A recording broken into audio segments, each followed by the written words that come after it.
கடந்த சில நாட்களாக பேசப்படுகின்ற இந்த காலநிலை மாற்றமானது இலங்கையினுடைய காலநிலையில ஏற்பட்டிருக்கிற பெரிய ஒரு மாற்றமாகும். இலங்கையினுடைய பல பிரதேசங்கள்ல இப்பொழுது பாத்தீங்கன்னு சொல்லிச்சுனால் வெள்ளத்தால பாதிக்கப்பட்டிருக்கிறது, மழையினால் பாதிக்கப்பட்டிருக்கிறது. அதோட அதிகமான நீர்த்தேக்கங்களில நீர் எல்லாம் நிரம்பி வான்கதவுகள் எல்லாம் திறக்கப்பட்டிருக்கிறது. குறிப்பாக தெதிரோயா நீர்த்தேக்கத்தின் வான்கதவுகள் எல்லாம் திறக்கப்பட்டிருக்கிறது. அதே மாதிரி தப்போவ நீர்த்தேக்கத்திலேயும் இந்த வான்கதவுகள் திறக்கப்பட்டிருக்கிறது. அதை தாண்டி இந்த வடமத்திய மாகாணங்களிலே எல்லாம் பல குளங்கள் நீர்நிலைகள் நிறைந்து வழிந்து காணப்படுகிறது என்றும் சொல்லப்பட்டிருக்கிறது. குறிப்பாக சொல்லப்போனால் இலங்கையினுடைய 75% நீர்நிலைகள் அளவுக்கு அதிகமான நீர் நிரம்பி இருப்பதாகவும் குறிப்பிடப்பட்டிருக்கிறது. எனவே தொடர்ச்சியாக பல இடங்களில இன்று மழை பெய்து கொண்டுதான் இருக்கிறது. குறிப்பாக வடக்கு கிழக்கை பொறுத்தவரையில் அதிகமான மழை வீழ்ச்சி பதிவாகி இருக்கிறது. இன்னும் இன்றைய தினம் அதிகமான மழை இருக்குன்னு சொல்லியும் சொல்லப்பட்டிருக்கிறது. அது மாத்திரம் இல்லாமல் நாட்டிற்கு அண்மையாக காணப்படுகின்ற அந்த குறைந்த அழுத்த பிரதேசம் நாளைய தினம் 25ஆம் தேதி அளவிலே ஒரு தாளமுக்கமாக வலுவடையக்கூடிய சாத்தியம் இருக்கு என்று சொல்லி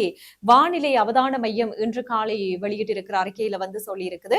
அதோட இலங்கையில 12 மாவட்டங்களுக்கு மண் சரிவு எச்சரிக்கைகளும் விடுக்கப்பட்டிருக்கிறது. அதுவும் குறிப்பாக கொழும்பு, களுத்துறை, காலி, கண்டி, கேகாலை, மாத்தறை, ரத்னபுரி, பதுளை, ஹம்பாந்தோட்டை மற்றும் நுவர்லியா போன்ற மாவட்டங்களுக்கு அவசரமாக இந்த